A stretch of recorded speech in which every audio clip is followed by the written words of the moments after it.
പുണ്യങ്ങൾ കൊണ്ട് നമുക്ക് പരലോകത്തേക്ക് പല സമ്പാദ്യക്കാൻ പറ്റിയ മാസം. ഈ മാസം വളരെ നാം ഉപയോഗപ്പെടുത്തേണ്ടത് ഖുർആൻ സുന്നത്തായ കാര്യങ്ങൾ ചെയ്തുകൊണ്ടും അല്ലാഹുവിലേക്ക് അടുക്കുകയും നമുക്ക് എന്തെല്ലാം ഗുണങ്ങൾ ചെയ്യാൻ പറ്റുമോ അത് മുഴുവൻ ചെയ്തുകൊണ്ട് നമുക്ക് അല്ലാഹുവിലേക്ക് അടുക്കേണ്ട നല്ലൊരു കാലമാണ്, നല്ലൊരു സമയമാണ്. ഒരിക്കൽ ഇസ്ലാം പറഞ്ഞു, കലിമത്താനി ഹദീമത്താനി അലൽ ലിസാൻ സഖീലത്താനി ഫിൽ മീസാൻ ഹബീബത്താനി ഇലർ റഹ്മാൻ സുബ്ഹാനല്ലാഹി വബിഹംദിഹി സുബ്ഹാനല്ലാഹിൽ അലീം. രണ്ട് വാക്ക് വളരെ നാവുകൊണ്ട് ഉച്ചരിക്കാൻ നിഷ്പ്രയാസം സാധിക്കുന്ന രണ്ട് വാക്ക്, നിഷ്പ്രയാസം ഉച്ചരിക്കാൻ പറ്റുന്ന രണ്ട് വാക്ക്. നന്മതിന്മകൾ കൂട്ടുന്ന സമയത്ത് തുലാസിൽ കൂടുതൽ ഭാരമുള്ള നന്മയായി മാറുന്ന രണ്ട് വാക്ക്. തുലാസിൽ വളരെ കാണിക്കുന്ന രണ്ട് വാക്ക്. ഹബീബത്താനി റഹ്മാൻ, അല്ലാഹുവിനെ ഏറ്റവും ഇഷ്ടപ്പെട്ട രണ്ട് വാക്ക്. അപ്പൊ വളരെ നിഷ്പ്രയാസം ഉച്ചരിക്കാൻ പറ്റും. അല്ലാഹു വളരെ ഇഷ്ടമാണ്, എന്നാൽ വളരെ ദുഃഖമുണ്ടാകുന്നതാണ്. അങ്ങനെ നന്മയുടെ രണ്ട് വാക്കുകൾ. അതെന്താണത്? സുബ്ഹാനല്ലാഹി വബിഹംദിഹി സുബ്ഹാനല്ലാഹിൽ അലീം. ഇത് പറഞ്ഞാല് ഇതൊക്കെ പറയുമ്പോൾ ഒരു പ്രയാസമില്ല, എല്ലാവർക്കും അറിയാം. പക്ഷെ പറയില്ല എന്നുള്ള പ്രശ്നമാണ്. നമ്മൾ പറയില്ല. എന്താ പ്രയാസം പറയാൻ? ഒരു പ്രയാസമില്ല. മരിച്ചു കഴിഞ്ഞാലും ഏറ്റവും വലിയ തൂക്കമുള്ള നന്മയാണ് വാങ്ങുന്നത്.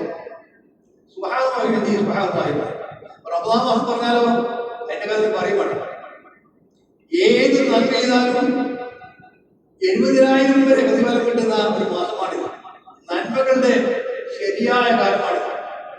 ഗുണങ്ങൾ സമ്പാദിക്കാൻ, പരലോകത്തിന് വേണ്ടി സമ്പാദിക്കാൻ പറ്റിയ ഏറ്റവും നല്ല ഒരവസരമാണ്. അപ്പൊ ഒന്നും സാധിക്കില്ലെങ്കിൽ സുബ്ഹാനല്ലാഹി വബിഹംദിഹി സുബ്ഹാനല്ലാഹിൽ അലീം എങ്കിലും പറഞ്ഞു കൊടുക്കുക. അത് പറഞ്ഞാലെന്തായി? നമ്മൾ മരിച്ചു കഴിഞ്ഞാൽ ഖിയാമത്ത് നാളിൽ നന്മ തൂക്കുമ്പോൾ ഏറ്റവും വലിയ തൂക്കാക്കുന്നതായിരിക്കും.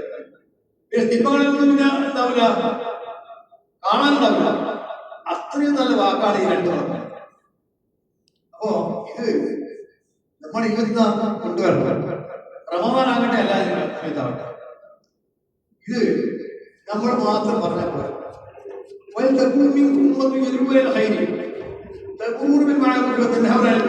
നിങ്ങൾ ഒരു വിഭാഗം ആളുകൾ നല്ല കാര്യങ്ങൾ പറഞ്ഞു കൊടുക്കാനായിട്ട് നിൽക്കണം. പിന്നെ ചീത്ത കാര്യങ്ങൾ തടയാൻ നിൽക്കണം. അത് നിങ്ങളുടെ ബാധ്യതയാണ്. ഏത് മുസൽമാന്റെയും ബാധ്യതയാണത് നല്ല കാര്യങ്ങളൊക്കെ പറഞ്ഞു കൊടുക്കും, മറ്റുള്ള പറഞ്ഞു കൊടുക്കും. ചീത്ത കാര്യങ്ങളോ തടയുക, ചെയ്യരുത് പറയാം. അത് നമ്മുടെ ബാധ്യതയാണ്. അത് മുലാർക്കൊന്നും വേണ്ട, കാജാവ് വേണ്ട. ഒരു മുസ്ലിമായ ഒരു മനുഷ്യന്റെ ബാധ്യതയാണത് തെറ്റായ കാര്യങ്ങൾ ഉണ്ടാകുക, അത് തിരുത്താൻ വേണ്ടി ശ്രമിക്കുക. അത് നമ്മുടെ ബാധ്യതയാണ്. ഇസ്രായേൽ പറഞ്ഞില്ലേ,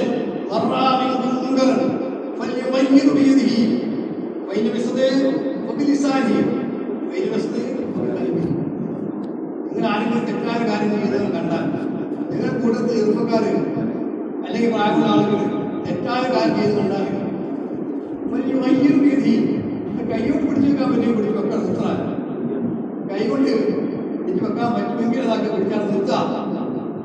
സാധിക്കൂലെങ്കിലോ നമുക്ക് നാഗോട് പറയാം, സുഹൃത്തെ ചെയ്യരുത്, മോശമാണ് എന്ന് പറഞ്ഞുകൊണ്ട് നമുക്ക് തിരുത്താൻ നോക്കും. അത് കയ്യിലെങ്കിലും ഒക്കെ കൽപ്പിനി മനസ്സുകൊണ്ടെങ്കിലും ചെയ്യണം. അവരോട് അതിന്റെ ഇത് കാണിക്കണം. അതായത് അന്നീമാൻ ഒരു മൂവിന് ഏറ്റവും അവസാനം ചെയ്യാൻ പറ്റുന്ന കാര്യം അതാണ്. ഒരു മൂവിനാമർക്ക് ഏറ്റവും അവസാനം ചെയ്യാൻ പറ്റുന്നത് അതാണ്. ഇത് മനസ്സുകൊണ്ട് എന്തൊക്കെയോ പ്രകടിപ്പിക്കും. ഇത് ഓരോ മുസൽമാന്റെ ബാധ്യതയാണ്. മറ്റത്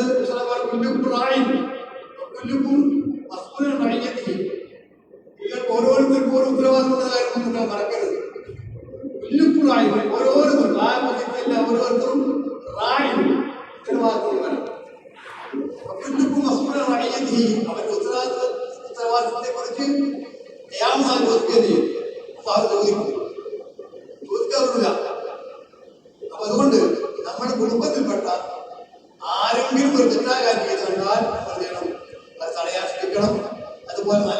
കാര്യങ്ങൾ ഉപദേശിക്കുകയാണ്. അല്ലാതെ ഞാൻ മാത്രം നന്നായി പറയാം, നാം മദീന ആദ്യത്തെ പറയാം. നമുക്ക് നമ്മുടെ കുടുംബത്തിന്റെ കാര്യം ശ്രദ്ധിക്കേണ്ടതുണ്ട്. നമ്മുടെ ചുറ്റുപാടുള്ള ആളുകൾ അല്ലെങ്കിൽ നമ്മുടെ താടിയുള്ള ആളുകൾ നമ്മൾ കണ്ടാകുന്നത് നാം കാരണമായിട്ട് ഒരു കുട്ടി മോശമാവുകയാണെങ്കിൽ അത് നമ്മളെ കുടുംബനാഥനായ ഒരു ഗ്രഹനാഥനായ അതൊക്കെ ശ്രദ്ധിക്കണം. ഓരോരുത്തരും ഓരോ ഉത്തരവാദിത്തമുണ്ട്.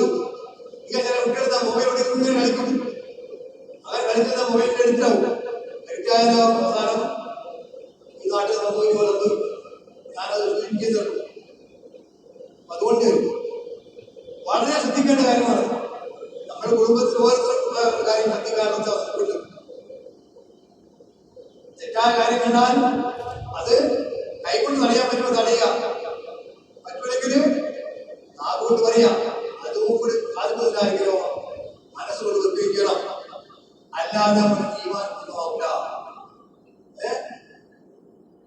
പറയില്ലേ അന്തർ അക്ഷരത്തിലെ പഠിപ്പിച്ചില്ലേ അന്തർ നിങ്ങള് ഭയപ്പെടുത്തേണ്ടത് ഭയപ്പെടുത്തി പേടിപ്പിക്കണം, പഠിപ്പിക്കണം, ഭയപ്പെടുത്തി പേടിപ്പിക്കണം. അക്ഷരത്തൊക്കെ നിങ്ങളുടെ കുടുംബക്കാരല്ല, അടുത്ത കുടുംബക്കാർക്ക് എങ്ങനെയാണോ അവർ പഠിപ്പിച്ചത് തെറ്റ് ചിന്തിപ്പിക്കാൻ സാധിക്കുക അതുപോലെ ചെയ്യാമെന്ന് നമ്മുടെ ഖുർആൻ പഠിപ്പിച്ചില്ലേ. പക്ഷേ ഖുർആൻ എന്തെങ്കിലും കാര്യം അറിയില്ല. ഖുർആൻ അവതരിച്ച മാസമല്ലേ ഇത്? പരിശുദ്ധ ഖുർആൻ അവതരിച്ച മാസമാണ്. അപ്പൊ ഖുർആൻ ഓതണം, അതിന്റെ ആശയം മനസ്സിലാക്കണം, അത് എന്ത് പറയുന്നു എന്ന് നമ്മൾ പഠിക്കണം. അത് പഠിക്കാൻ ഇനി എങ്ങനെ സാധിക്കാന്ന് ആരും ചിന്തിക്കരുത്. ഒരു മനുഷ്യന്റെ തൊട്ടിൽ മുതൽ കട്ടിൽ വരെ പഠിക്കാനില്ല. വൈദ്യുതി അടിച്ചു പോകുന്നവരെ പഠിക്കാനുള്ള അവസരമാണ്. ഏത് സമയത്തും പഠിക്കാം. പഠിപ്പിന് കാലഘട്ടം എല്ലാ സമയവും പഠിക്കാൻ പറ്റും. അതുകൊണ്ട് നമ്മള് ശരിക്ക് ഇസ്ലാമിനെ പറ്റി പഠിക്കാം, ഖുർആനെ പറ്റി പഠിക്കാം, ഖുർആന്റെ ആശയം പഠിക്കാം. അത് നമ്മുടെ ബാധ്യതയാണ്. അതൊക്കെ നമ്മുടെ മക്കൾക്ക് പറഞ്ഞു കൊടുക്കണം. ഞാൻ ഖുർആൻ